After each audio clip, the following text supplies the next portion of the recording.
19 तोता और इंद्र। नरेंद्र मालवीय हिंदी साहित्य के बहुमुखी प्रतिभाशाली साहित्यकार है। हिंदी साहित्य में निबंध, कहानी, एकांकी एवं कविता में अपना योगदान दिया है। इस कविता को एक कहानी के आधार पर लिखा गया है।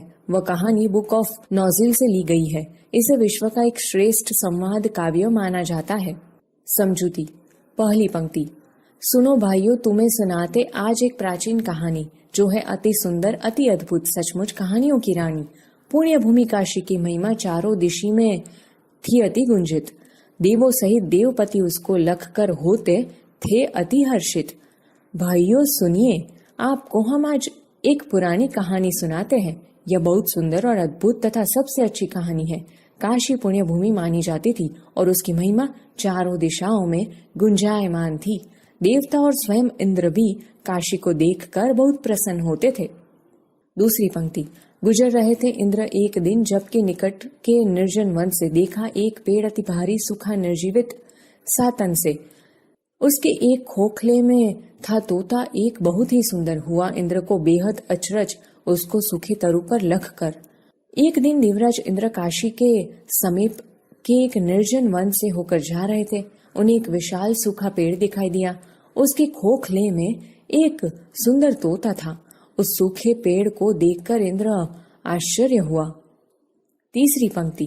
पूछा तुरंत उन्होंने उससे, क्या न मूर्खता है यह भारी, इस सूखे तरु पर तू रहता बन करके अनजान अनारी।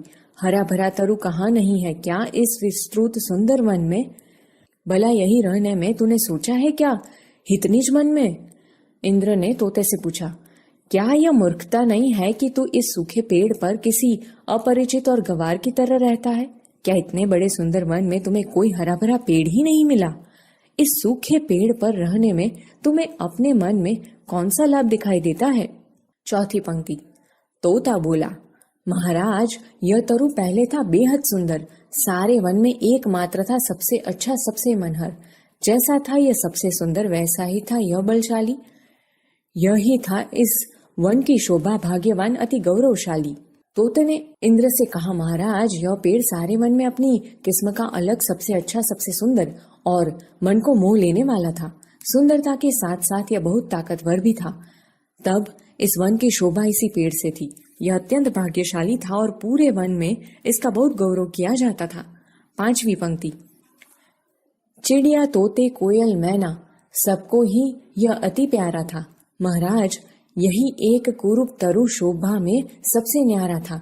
मैं जन्मा हूं इस पर जब इसकी शोभा थी नई निराली, अतः मुझे प्राणों से भी प्यारी है इसकी डाली डाली। यह पेड़ तरह तरह की चिड़िया, कोयल और मैना सबको बहुत प्रिय था। इन सब का इस पेड़ पर बसेरा था। महाराज आज यह पेड़ बदसूरत दिखाई दे रहा है, पर पहले इसकी शोभा निराली थी। मेरा जन्म उसी समय हुआ था जब इसकी शोभा निराली थी। बचपन से मेरा इस पेड़ से लगाव रहा है, इसलिए इसकी डाली डाली मुझे अपनी जान से भी प्यारी है। छठी पंक्ति। इसकी मोदमयी छाया में मैंने था निज होश संभाला। यह है मुझको गाना, मुस्काना, उड़ना सिखाने वाला। बचपन से लेकर अब तक इसने दी है मुझको छाया। मैंने हरदम इसको ही सुख दुख का सच्चा साथी पाया। इस पेड़ के आनंददायी छाया में मैं बड़ा हुआ और एक जिम्मेदार तोता बना। यही पेड़ है जिसके संपर्क में रहकर मैंने बोलना, मुस्कुराना और उड़ना सीखा था।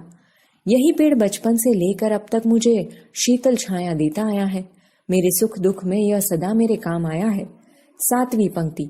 किंतु कुछ दिन पहले आया वन में एक शिकारी। उसके विष से बुझे बाण ने इस पर ढा दी आफत भारी। विष के कारण सूख रहा है तब से यह तरुवर दिन प्रतिदिन। अब तो इसके साथ साथ ही मेरा भी होगा अंतिम क्षण। किंतु कुछ दिन पहले वन में एक शिकारी क्या आया, उसने अपने विष से बुझे बाण से इस पेड़ पर ऐसा प्रहार किया कि इस पेड़ पर आफत आ गई। विष के कारण तब से यह पेड़ दिन प्रतिदिन सूखता जा रहा है। अब तो ऐसा लगता है कि इसके साथ साथ मेरा भी अंतिम समय आ जाएगा। आठवीं पंक्ति। बचपन के साथी को तज कर भला कहीं मैं जा सकता हूँ? यदि जाऊं भी तो क्या सुख, संतोष, शांति में पा सकता हूँ? इससे अच्छा है मैं इसके दुख में थोड़ा हाथ बटाऊं और अंत में सुख से इसके संग संग मैं भी मर जाऊं। इस पेड़ से मेरा बचपन से नाता रहा है। अब इसे छोड़कर मैं कहाँ जा सकता हूँ? यदि कहीं चला भी जाऊं तो मुझे यहाँ जैसा सुख, संतोष और शांति नहीं मिल सकती। इससे तो अच्छा यह होगा कि मैं इसके दुख में इसका सहभागी बनूं और अंत में इसके साथ मेरा भी अवसान हो जाए। 9वीं पंक्ति। दंग रह गए इंद्रदेव तोते की यह बातें सुनकर। फिर तोते से बोले वे यूं तुरंत अत्यधिक हर्षित होकर, मैं प्रसन्न हूं तुझसे पंछी, सुफल हुआ है तेरा जीवन। मांग तुरंत वर कोई मुझसे, पूर्ण करूंगा मैं इसी क्षण। तोते की भाव भरी बातें सुनकर इंद्रदेव दंग रह गए। इसके बाद वे बहुत प्रसन्न हुए और उन्होंने तोते से कहा, हे पंछी, मैं तुमसे बहुत प्रसन्न हूं। अब तुम्हारा जीवन सफल हो गया है। तू मुझसे तुरंत कोई भी वर मांग ले, मैं तुरंत इसी क्षण उसे पूरा कर दूंगा। 10वीं पंक्ति। तोता बोला, देव, यही है अभिलाषा मेरे जीवन की, हरा भरा कर दे यह तरुवर जो है शोभा सारे वन की। कहा इंद्र ने, एवमस्तु। और तरु ने फिर नवजीवन पाया।